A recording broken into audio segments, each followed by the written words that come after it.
Здравствуйте. Ассоциация монстров — самые глупые злодеи, которых только видал свет. Эта организация даже тупее ассоциации героев. Полный хаос, отсутствие нормального командования, ужасная память Psychos, которая забыла про свой изначальный план почти в самом начале сражения, с каждым разом меняя цель всего, что затеяла. Сначала сидишь и думаешь, она хочет уничтожить людей и создать мир для монстров. Потом...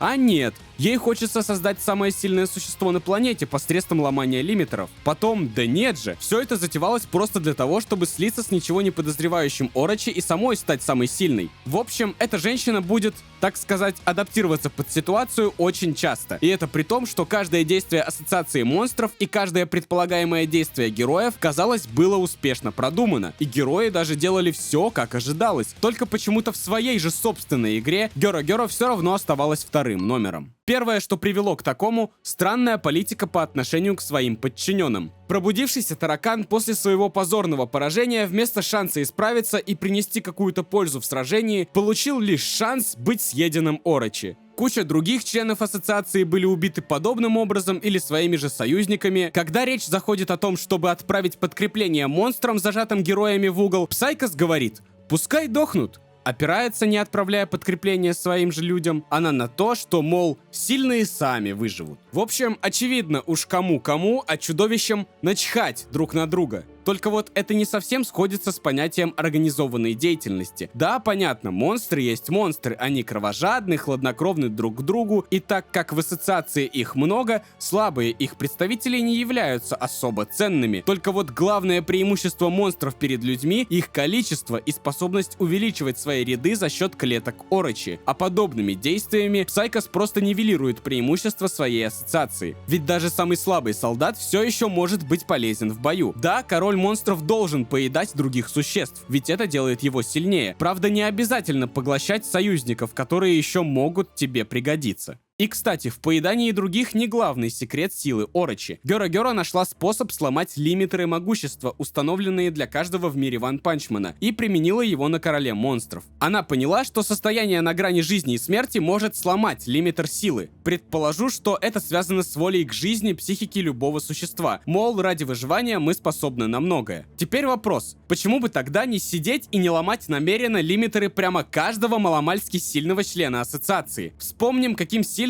после перерождения стал Человек-Феникс. Наблюдая за его битвой с Императором, я скривил такое лицо, что вы бы только завидев его, точно подписались бы на телеграм-канал по ссылке в подсказке и описании, чтобы сразу же от него отписаться и причинить мне сильную-сильную боль. Но что мешало сделать Феникса перерожденным еще до начала большой битвы с ассоциацией героев? Учитывая, что он буквально, напомню, Феникс, и способность к возрождению его ключевая сила. Ну и остальных тоже нужно было сделать сильнее. Хотя, да, конечно, для подобных действий в отношении каждого монстра нужно дополнительное время на подготовку. Также существуют немалые риски. Испытуемый может переступить грань между жизнью и смертью во время ломания лимитера и попрощаться с жизнью, не принеся даже той пользы, которую бы принес, будучи в своей обычной форме. Но не забываем, Psychos сама оценивала степени уровня угрозы членов организации, а значит знает силы своих подчиненных. Потому может примерно прикинуть, что убьет подопытного, а что сделает его сильнее. Правда, даже в верности анализа сил монстров вполне можно усомниться, вспомнив, что Харагири, члена Совета Мастеров КНК, отправили в одиночку убить атомного самурая, героя С-класса, против которого на деле у Бро не было ни шанса.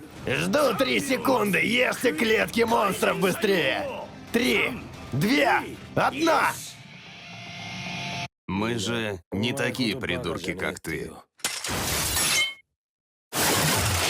И все же, помимо Орочи из ярких представителей особой касты тех, кого Геро решила прокачать, у нас есть еще Гару, а по совместительству охотник на героев. К слову, если хотите полный разбор его истории, напишите много комментариев с просьбами об этом. А пока вспомним о нем вскользь хотя бы мы, ибо Psychos во время битвы с ассоциацией героев про него вообще забыла напрочь. После поражения в сражении с Орочи, Гару был закован и заперт где-то в логове ассоциации. Правда, за ним никто не следил, никто его не охранял, даже учитывая его ценность для Геро. В итоге братан просто освободился, когда Гома Зек его нашел, не встретив при этом никаких никаких мер защиты от ассоциации монстров. Зато у Psychos очень хорошо получалось подвергать Гару опасности. Конечно, это, мол, оправдано тем, что девушка Эспер испытывала охотника на героев, чтобы сделать его сильнее. Только вот королевского потрошителя и жучьего бога никто не контролировал во время нападения на Гару. Они вполне могли убить его. Мастеру боевых искусств, можно сказать, просто повезло выжить. По итогу, почти каждая часть великого плана Psychos по сокрушению ассоциации героев трещит по швам. И не потому, что план плохой, хотя и так мы тоже можем посчитать, а потому что девушка просто сама забывает свой же план по мере продвижения сюжета. При этом большая часть ее подчиненных даже не собиралась следовать установкам Psychos. Это одна из главных проблем ассоциации, разбираемой сегодня. Все, что держит монстров здесь, желание убивать, стремление устроить себе сладкую жизнь посредством уничтожения героев, ну и, конечно, страх перед Орочи, который был прозван самым сильным монстром на планете. Очевидно, как только начинается главный бой, у большого источника страха нет столько времени, чтобы бегать и убивать каждого, кто не подчиняется Гёро-Гёро и не выполняет приказы. А значит, про существование сильных мира сего нашим всем друзьям, собравшимся убивать героев, можно просто забыть. При этом Psychos словно особо и не раздает поручений во время битвы. Каждый просто занимается чем захочет. И хоть раз бы я увидел какое-то координирование происходящего в логове ассоциации от главнокомандующего. Ну, кроме жалостливого крика о помощи, на который все равно никто не откликнулся, потому что все, кто мог помочь, уже проиграли. А дворняга-переросток, один из сильнейших представителей монстров, обладает уровнем разума, сравнимым с собакой. От подобного существа адекватной помощи вряд ли дождешься. И поражения монстров в сражениях с героями в целом обусловлены отчасти тоже некомпетентностью Psychos. Возьмем примеры. Ниндзя деревни Скрытого Листа пытаются убить Светового Флэша. Немалая кучка монстров заманивают зомби-мена к вампиру, ожидая, пока кто-то из них убьет другого. То есть, мало того, что ничего полезного они не делают, так еще и хотят смерти своего же союзника. Живун сражается со свинобогом. Вспомним, что Psychos продумывала, с кем из героев разным монстрам будет выгоднее всего столкнуться. Например, Атомный самурай — отличный противник для черноспермия, который умеет бесконечно размножаться, а значит, сколько его не режь, он не умрет. Заключенным, превращенным в монстров, было разрешено атаковать Гома-Гома Зека, что является верным решением, ибо, так сказать, наш неординарный парниша точно пожалеет своих бывших товарищей и не будет драться на полную мощность. Однако большая часть битв вообще не соотносится с тем, над чем думала Гёро-Гёро. Световой Флэш знает все приемы своих земляков, а также сам он быстрее и сильнее их, потому даже в монстрообразной форме их побеждает. Нападать на него — личная хотелка этих друзей. Зомби-челу не нужно ничего, чтобы бесконечно регенерировать, а вот вампир нуждается в чужой крови. Следовательно, зомби-чел может просто бесконечно умирать, пока не подвернется момент для удара. Свинобог и Живун — это просто битва о том, кто кого переест. А так как проанализировать и сравнить на 100% силы обоих мы не можем, было опрометчиво надеяться, что Живун точно сможет победить самого себя только в геройском обличии. Эти три сражения очень хороши по части зрелищности, ведь здесь идет противопоставление схожих способностей героев и монстров, а значит, обе стороны смогут хорошо раскрыться. Но с точки зрения эффективности они плохи. Зомби-мена не нужно было убивать 100 тысяч раз. Его достаточно просто обездвижить какими-нибудь силами Эспера. Световому Флэшу должен был достаться противник, который сможет удивить его своей неизвестной герою техникой, вместо того, чтобы драться с искусным ниндзя приемами ниндзя. В общем, все эти вещи показывают иногда то, что Psychos дуралейка и не поняла, как грамотно распределить силы ассоциации, а иногда то, что монстрам плевать на ее указания, и действуют они так, как захотят. Даже толпа слабеньких монстров плевать хотела на начальство и стоит, смотрит, как их союзника убивают.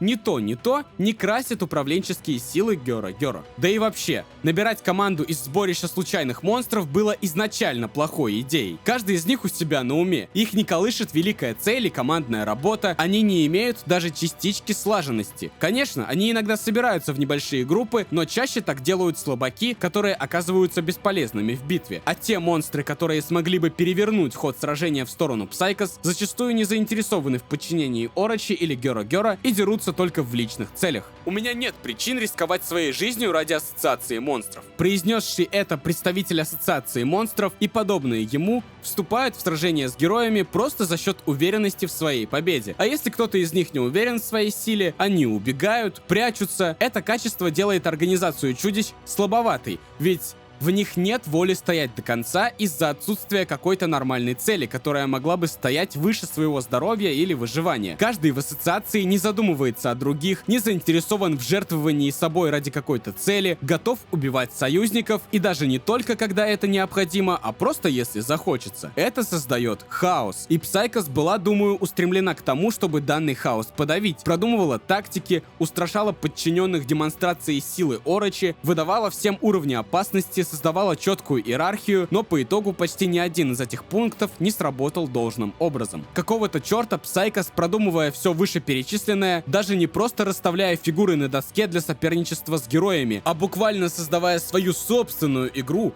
в которую при этом согласились играть люди по чужим правилам, все равно почему-то не сумела разработать действительно надежный план. Вот что еще интересно. Глава Ассоциации монстров точно должна была в первую же очередь подумать о том, как побеждать Тацумаки, о силе которой она, конечно, была осведомлена. Второй ранг в С-классе, присвоенный героине Эсперу, точно говорит о многом. Но, к сожалению, Геро не стала особо много думать над этим, полагая, что ей и так хватит сил победить. Но если до появления Тацумаки в логове Ассоциации Psychos ничего особо не контролировала, не следила за проходящими сражениями, хотя у нее имеются для этого дроны, то когда сильнейший Эспер планеты пришел к нашей злодейке, она вообще забыла обо всем, предпринимая лишь те решения, которые приблизят вероятность ее выживания. Слияние с Орочи прямо перед лицом смерти от руки Тацумаки, последующая битва, не думаю, что это все было запланировано изначально. Само слияние, возможно, было в планах, но уверен, не при таких обстоятельствах. Ну, а то, что в планах у Psychos было, о чем-то она просто забыла, что-то не свершилось, что-то не срослось. В общем,